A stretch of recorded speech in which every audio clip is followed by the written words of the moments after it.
Hi நண்பர்களே, நலம் 360 சேனலுக்கு உங்கள் அன்போடு வரவேற்கிறேன். இன்னைக்கு நம்ம வீடியோவில் எதை பற்றி பேச போகிறோம்னா, ஒவ்வொரு தமிழர் வீட்லேயும் தினமும் சமையலில் பயன்படுத்துகிற ஒரு பொருள், அதுதான் பெருங்காயம். அதை பற்றி தான் பேச போகிறோம். பெருங்காயம் நல்லதா?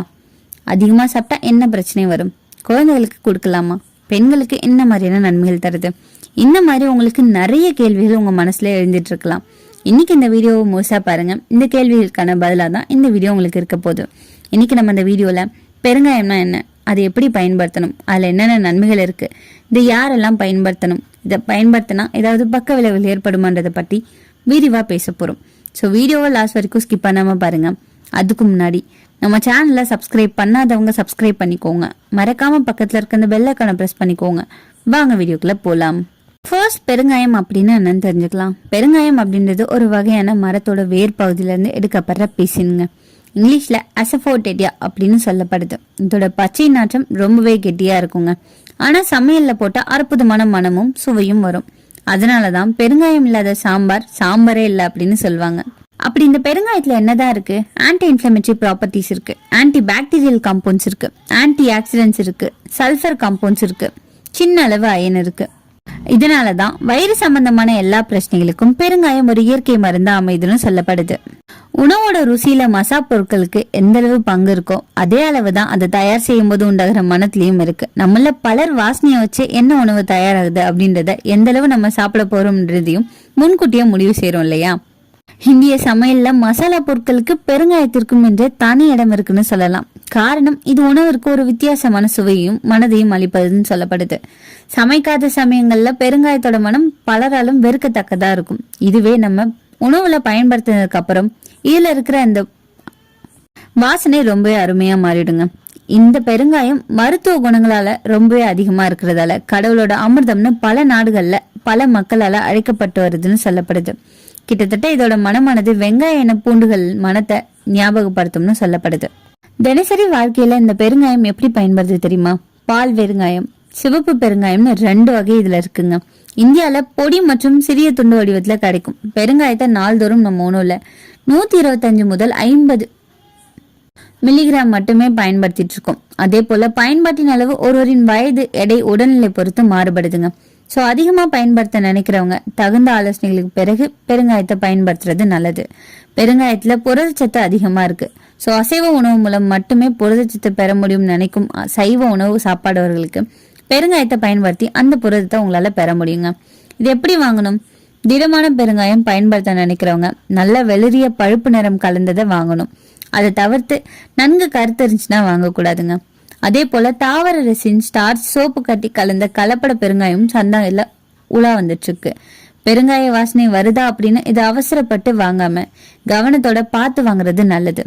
மேலும் காற்று பட்டா பெருங்காய மனம் போயிடும் அப்படின்றதால இதை காற்று புகாத கண்ணாடி பாட்டில்களை போட்டு வச்சா மனமா இருக்கும்னு சொல்லப்படுது. பெருங்காயத்தை உணவுல சேர்க்கறதால ஏராளமான மருத்துவ குணங்கள் நமக்கு கிடைக்குது. குறிப்பா ஆயுர்வேதத்துல பெருங்காயம் ஒரு மலமிளக்கியா பயன்படுத்தப்படுது. உலக அளவுல 170 வகையான இனங்களை கொண்டிருக்கு. பெருங்காயத்துல 3 இனங்கள் இந்தியாவில வளர்க்கப்படுது. அப்படியான பெருங்காயத்தோட ஏற்படக்கூடிய நன்மைகள் என்னன்னு இப்ப நான் சொல்றேன், நோட் பண்ணி வச்சுக்கோங்க. செரிமான பிரச்சனைகளுக்கு தீர்வளிக்குதுங்க. பெருங்காயத்தோட மிக முக்கியமான செயல்பாடுகள்ல ஒண்ணுதான் செரிமான பிரச்சனைகளுக்கு தீர்வளிக்கிறது. பெருங்காயம் பூண்டுல உள்ள மருத்துவ குணங்கள் இதுலயுமே இருக்கு. இதற்கு காரணம் என்ன தெரியுமா? இது ஆக்சிஜனேற்ற தடுப்பானாகவும் உணர்ச்சியை தூண்டும் தடுப்பானாகவும் செயல்படுறதால வயிறு வீக்கம், வலி, குடற்புண், குடல் புழுக்கள், வாயு, வயிற்றெரிச்சல் ஆகிய பிரச்சனைகளுக்கு தீர்வா அமையுது. குறிப்பா செரிமான பிரச்சனைகள்ல உடனடி நிவாரணம் கிடைக்க சிறிது பெருங்காயத்தை தண்ணீர்ல கரைச்சு குடிச்சோம்னா சரியாகும்னு சொல்லப்படுது. பெருங்காயம் வயிற்றில் உள்ள என்சைம்களின் செயல்பாடுகளை ஊக்கப்படுத்தி அமிலத்தன்மையை குறைப்பதால இரைப்பை தொடர்பான பிரச்சனைகள் குணமாகுது. சுவாச பிரச்சனைகளுக்கு தீர்வளிக்குதுங்க. பெருங்காயத்துல உள்ள வைரஸ் எதிர்ப்பு மற்றும் அலர்ஜி எதிர்ப்பு பணுகள், இருமல், மூச்சுக்குழாய் அழற்சி, ஆஸ்துமா மற்றும் சளி போன்ற சுவாச பிரச்சனைகளை சரி செய்யுது. பெருங்காயத்தை இஞ்சி மற்றும் தேன் கலந்து நாள் ஒன்றுக்கு 3 முறை குடிச்சு வந்தோம்னா வறட்டு இருமல், மார்பு சளி போன்றவை குணமாகுது. மேலும் இது ஒரு சுவாச தூண்டுதலாக செயல்படுது. நெஞ்செரிச்சல், இருமல் மற்றும் கபம் போன்றவற்றால அவதிப்படுறவங்க சின்னதா பெருங்காயத்தை தண்ணீர் கலந்து அரைச்சி மார்புல தேய்ச்சி வர குணமாகுங்க. மாதவிடாய் சம்பந்தப்பட்ட பிரச்சனைகள் போக்குது. பெண்களுக்கு பெருங்காயம் சிறந்த மருந்துங்க. இது உடல்ல புரோஜெஸ்டரான் உற்பத்தியை அதிகரிக்குது. ஒழுங்கற்ற மாதவிடாய், அதிக ரத்தப்போக்கு போன்ற பிரச்சனைகள் குணமாகுது. ஒரு கப் மோர்ல வெந்தயத்தோட ஒரு சிட்டிகை பெருங்காயத்தை கலந்து ஒரு நாளைக்கு 2 அல்லது 3 முறை குடிச்சோம்னா மாதவிடாயில ஏற்படுற வயிற்றுவலி குறைய வாய்ப்பு இருக்கு. அதே போல குறிப்பிட்ட நாள்ல மாதவிடாய் ஏற்படாம தவிக்கிற பெண்கள் வாழேந்திர போலம், மிளகு, பெருங்காயம் ஆகியவற்றை அரைச்சி சின்ன உருண்டையா உருட்டி சாப்பிட்டா ஒழுங்கான நாள்ல மாதவிடாய் ஏற்படும். மேலும் சினைப்பை நீர்க்கட்டி பாதிப்பால அவதிப்பட்ட பெண்களுக்கு இது ஒரு சிறந்த தீர்வா தருதுன்னு சொல்லப்படுது. குழந்தை பிறந்த பிறகு கர்ப்பப்பையிலிருந்து லோஷியோ அப்படின்ற ஒரு வகை திரவம் வெளிப்படும். இதை முழுவதுமா வெளியேற்ற பனை வெல்லம், வெள்ளை பூண்டோட பொரித்த பெருங்காயத்தை சேர்த்து பிரசவித்த முதல் 5 நாட்களுக்கு கொடுத்து வரலாம். இதனால கர்ப்பிணிகள் பெருங்காயத்தை அதிகமா சேர்த்து கொள்ளக்கூடாதுன்னு சொல்லப்படுதுங்க. சரும பாதுகாப்பை மேம்படுத்துது. மாறி வர சுற்றுச்சூழல் மற்றும் சந்தைகள்ல விற்கப்படுற கலப்படம் கலந்த பொருட்களால சருமமானது வெகுவா பாதிக்கப்பட்டு வருது. இதை பெருங்காயத்தின் மூலம் எளிதா தீர்க்க முடியுங்க. இது தோல்ல ஏற்படுற வீக்கம் அல்லது காய்ந்து போன தோல் ஆகியவற்றை சரி செய்ய பெருங்காயத்தை நேரடியா தோல் மீது தடவுறது நல்லதுன்னு சொல்லப்படுது. பல்வேறு அழுத்தங்களை குறைக்குது. பெருங்காயம் ஒரு மன அழுத்தத்தை சீராக்கி அப்படின்னு மருத்துவ உலகில அழைக்கப்படுது. அதுக்கு காரணம் மன அழுத்தத்தை போக்குறதுல முக்கிய பங்கு வகிச்சு அதை சார்ந்த பல உடல்நல பாதிப்புகளுக்கான தீர்வா இது அமையறதுதான். கருவுறாமை, தூக்கமின்மை ஆகியவற்றுக்கு சிறந்த நிராணியகம் இந்த பெருங்காயம் இருக்குங்க. அதே போல பெருங்காயத்துல உள்ள பெருலிக் அமிலம் இரத்த அழுத்தத்தை குறைக்கும் திறன் கொண்டது. மேலும் இரத்த அணுக்களோட உற்பத்தி செய்யும் நைட்ரஸ் ஆக்சைடின் அளவை அதிகரிக்கிறதால பதற்றம் மற்றும் உடல் நடுக்கம், உயர் இரத்த அழுத்தம் பாதிப்பு ஆகியவை தடுக்கப்படுது. மேலும் சக்கரை நோயாளிகளுக்கு பெருங்காயம் சிறந்த மருந்தா செயல்படுது. இவங்க பார்க்கையில பெருங்காயத்தை கலந்து சாப்பிடறதால நல்ல பலன் கிடைக்குது. ஆண்மை குறைவை தீர்க்குதுங்க. ஆண்மை குறைவு பிரச்சனையால அவதிப்படுறவங்களுக்கு பெருங்காயம் ஒரு சிறந்த தீர்வை தருது.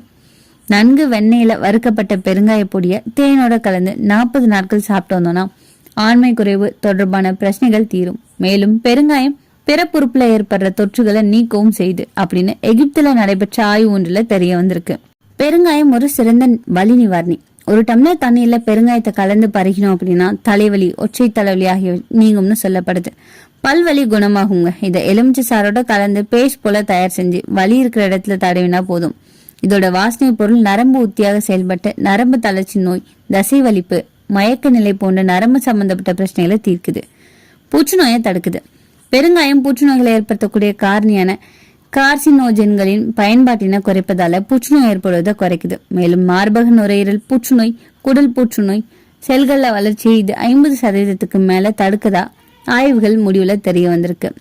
இதுல இருந்து தயாரிக்கப்படுற நீர் கல்லீரல்ல வளர்ச்சிதை மாற்றங்களை தடுக்கும்னு சில என்சைம்களின் செயல்பாடுகளை குறைப்பதன் மூலம் கல்லீரலானது பாதிக்கப்படுதுங்க. இந்த பெருங்காயத்தை எப்படி பயன்படுத்தணும்? தாளிப்புல பயன்படுத்தலாம், பெருங்காய தண்ணீரா பயன்படுத்தலாம், பெருங்காயத்தோட தேன் கலந்து பயன்படுத்தலாம், பெருங்காய பேஸ்டா வெளிப்பூசுக்கு யூஸ் பண்ணலாம். ஒரு சிட்டிகை போதுமானதுங்க. இது அளவுக்கு அதிகமா எடுத்தா சைடு எஃபெக்ட்ஸ் ஏற்படும். அதிகமா எடுத்தா வயிற்றுப்போக்கு, வாந்தி, தலை சுற்றல், பிபி குறைவு, அலர்ஜி போன்ற பிரச்சனைகள் ஏற்படும். அப்ப யாரெல்லாம் தடுக்கணும்?